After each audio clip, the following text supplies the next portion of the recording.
Kantor Berita Malaysia dan Antara Digital Media kembali hadir dengan program Suara Serumpun musim kedua.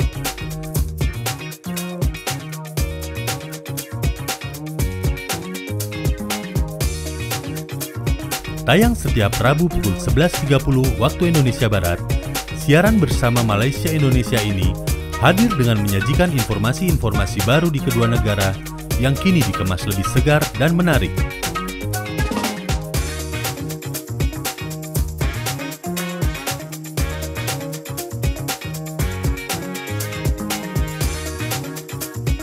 Suara Serumpun, bersatu hati membentuk jati diri ke arah wawasan lebih berarti.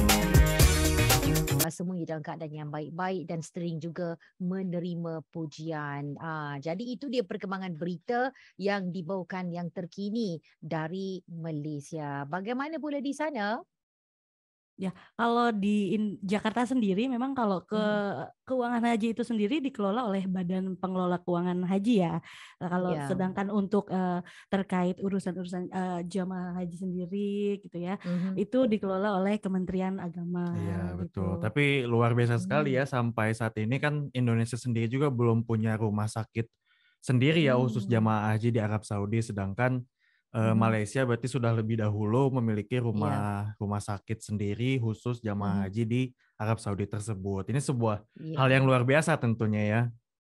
Pastinya. Dan ini merupakan satu mungkin kelebihan yang ada bagi kita negara serantau ini ya, untuk kita lebih banyak hubungannya dengan baik dengan Arab Saudi, dan pastinya ia merupakan satu pengalaman yang baik bagi mana-mana negara yang datang ke Arab Saudi untuk melakukan ibadah, terutama sekali bagi ibadah haji. Bagaimana persiapan di sana? Kita nak tahu juga menjelang beberapa hari lagi untuk kita menyambut Idul Adha.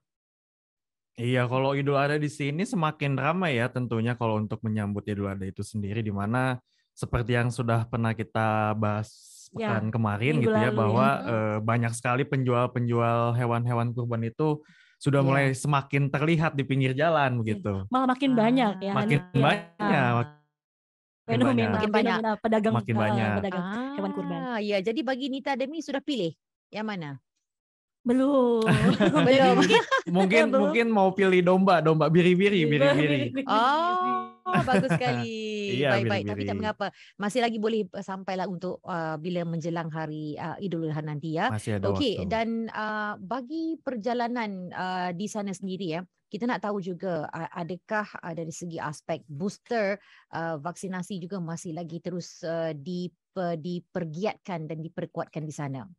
Iya, kebetulan belakangan hari ini memang terjadi lonjakan kasus yang cukup, mungkin tidak bisa dibilang signifikan, tapi terjadi lonjakan kasus, di mana memang setelah terjadi lonjakan kasus tersebut, pemerintah memutuskan untuk menjadikan vaksinasi booster ini sebagai syarat mobilitas masyarakat Indonesia, karena memang untuk mencegah penyebaran lebih luas kepada subvarian Omicron baru, yaitu BA4 dan juga BA5.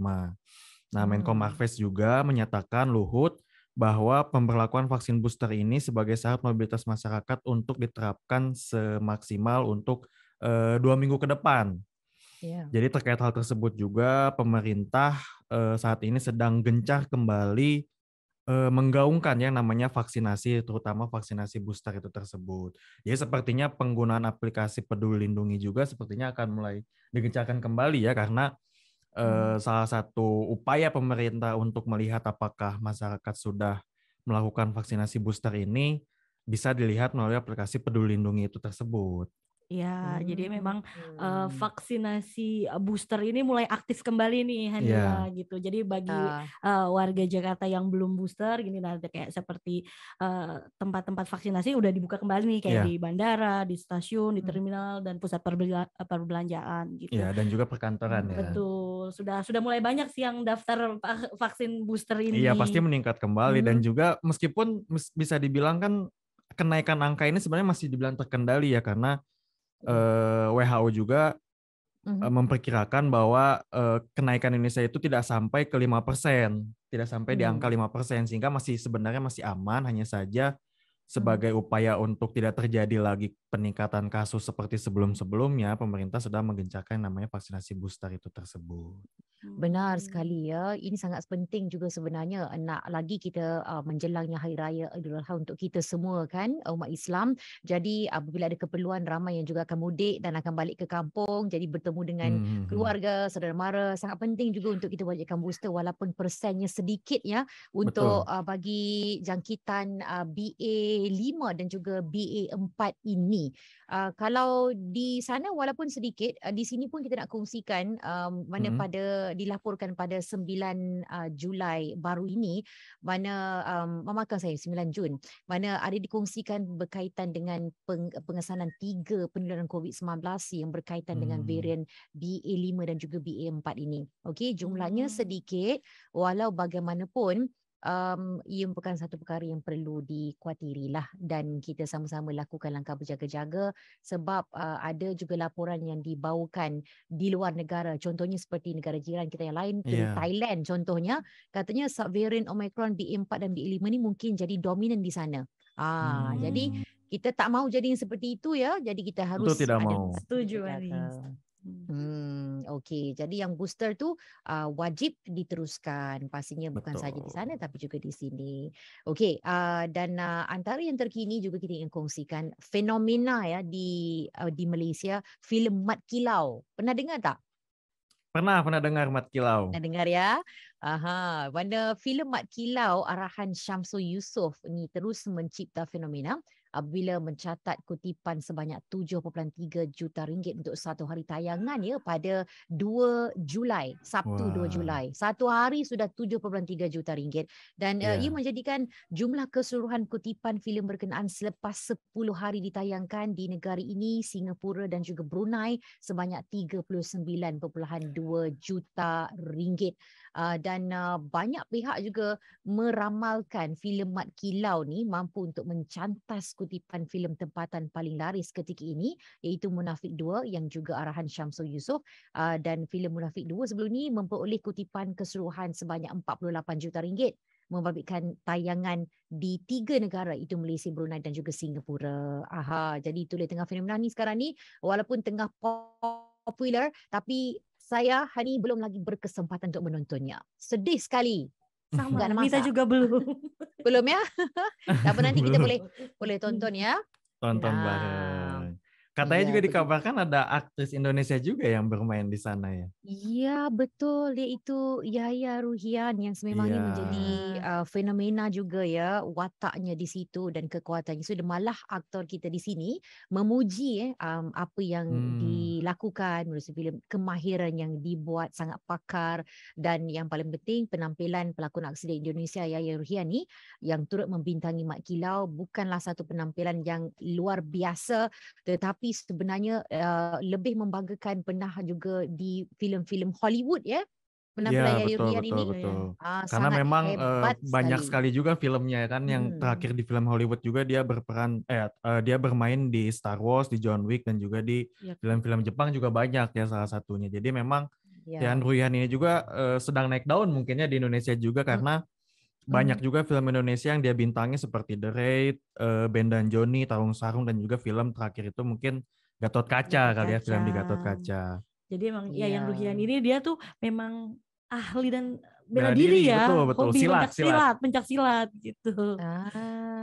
Kalau di jadi Malaysia tuh pencak silat sama ya? Kita silat. Memang seni silat kita panggil. Seni silat. Silat sama. Cuma mungkin bunganya beda ya. Bunganya itu berbeza sedikit. Mungkin. Mungkin ya. Ya. Macam Dita dan Demis ni ada belajar tak?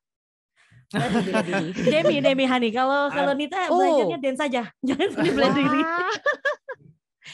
Mungkin pernah tapi mungkin zaman masih sekolah, mungkinnya zaman masih sekolah itu mungkin di pelajaran olahraga itu diajarkan sedikit tentang menampilkan kesenian tersebut, kesenian pencak silat. Jadi itu sudah lama sekali, mungkin sekarang sudah lupa semua gerakannya. Sudah lupa semuanya.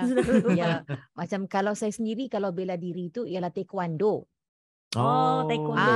Tapi taekwondo itu kan harus ada ujian kan, yang dari putih sampailah ke hitam merah kan. Iya, saya hijau sampai ke sudah putih.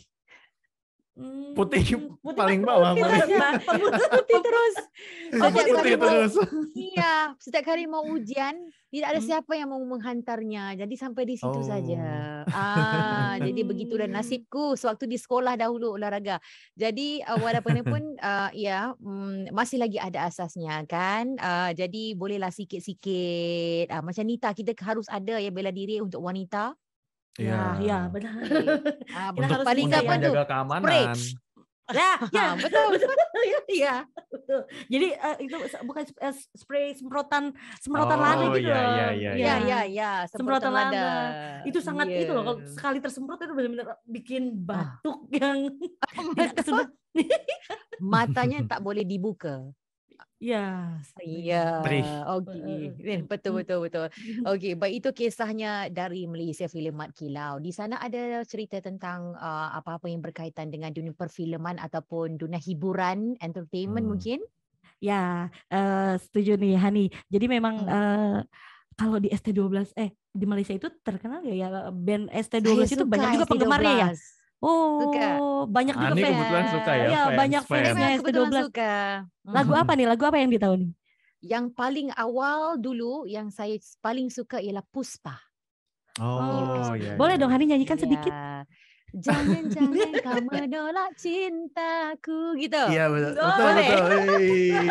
Wah ini fans lah. Jadi memang yang di Jakarta sendiri kita tahu ya bahwa si vokalis dari ST12 itu sendiri telah membentuk band baru ya. Dia keluar dari ST12 dan membentuk band yang bernama Setia Band. Nah baru-baru ini memang grup Setia Band yang digawangi oleh Charlie Van Houten dan Pepeng ini menjalani reuni dengan mantan drummernya si Pepep nih yang masih di ST12 melalui single yang berjudul 7 tahun gitu. Jadi dalam lagu terbarunya Setia Band mengajak Pepep untuk terlibat dalam penggarapan lagu dan juga video klip. Nah ini mungkin untuk mengobati para fans-fansnya ST12 gitu. Dan itu sudah dirilis di YouTube-nya MD Global Charlie ya. Iya. Gitu. Dan mereka juga berharap bisa apa ya, dengan lagu ini bisa menebus kerinduan tersebut ya dari para fans. Seperti Hani tadi yang Iya betul.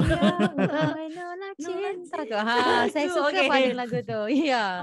Okey, tapi agak menyedihkan ya.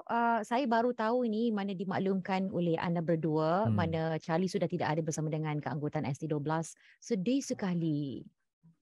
Iya, memang sangat disayangkan juga ya karena memang kita tahu sendiri banyak sekali lagu ST12 itu yang cukup booming ya, baik pun di Indonesia ataupun di Malaysia. Seperti tadi mungkin Hani bilang ada Puspa, terus juga ada Putri Iklan, dan masih banyak lagi kan. Cari pacar lagi. Cari pacar lagi. Ya, jangan cari pacar lagi ya. Jangan cari pacar lagi. Hani dan jangan ya. Tidak boleh ya. Tidak boleh. Satu lagi yang saya suka ialah jangan pernah berubah dan juga terlalu. Iya. Itu lagu jangan pernah berubah. Untuk berubah. Sedih itu Hani. Sedih. Sedih. Sedih sekali. Dan yang paling terkini ialah yang pendek itu, Putih-Putih Melati. Ya, kalau Putih Melati itu ya mungkin yang terakhir ini ya, terbaru mungkin ya.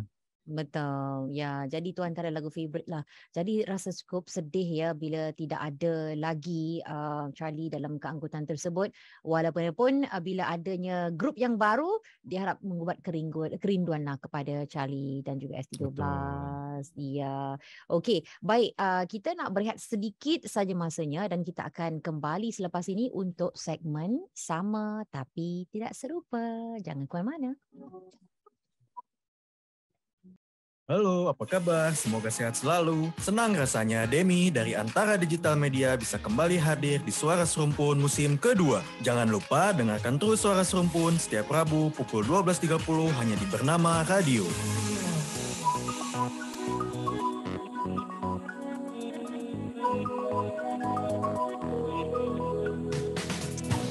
Okey, kita kembali dalam segmen Sama Tidak Serupa dan kali ini perkataan pilihan minggu ini ialah kapan. K-A-P-A-N. Baik, kalau kapan di sini maksudnya kain pembungkus mayat yang putih. kain pembungkus mayat itu dipanggil kapan. Kita bagi contoh ayat lah seperti jumlah kain kapan untuk jenazah berbeza-beza mengikut jantina. Jenazah wanita kebiasaannya perlu lebih banyak kain.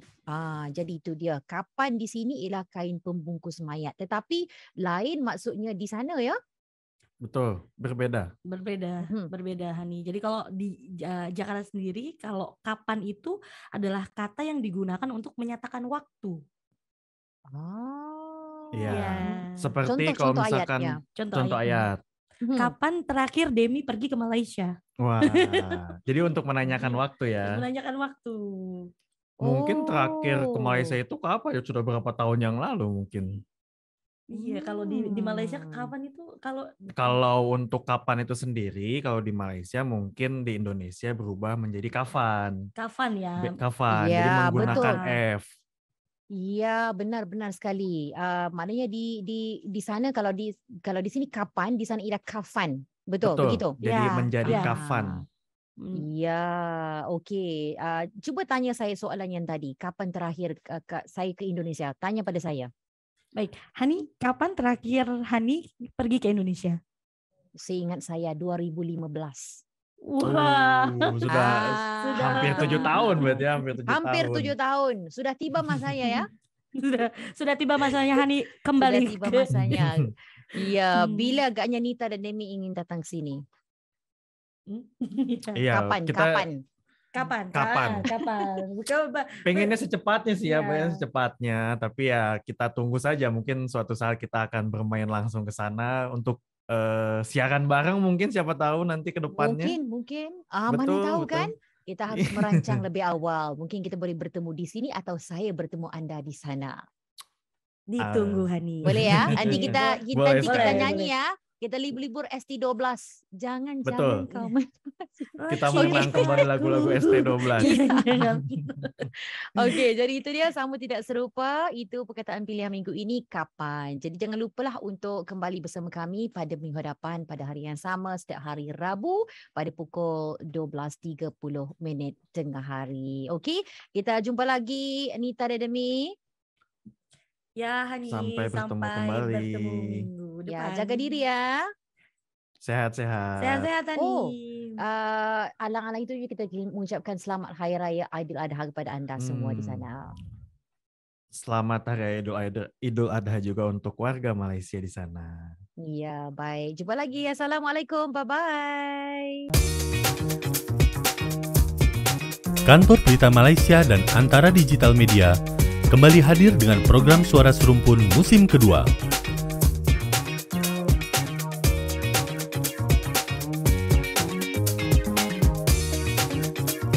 Tayang setiap Rabu pukul 11.30 waktu Indonesia Barat, siaran bersama Malaysia Indonesia ini hadir dengan menyajikan informasi-informasi baru di kedua negara yang kini dikemas lebih segar dan menarik.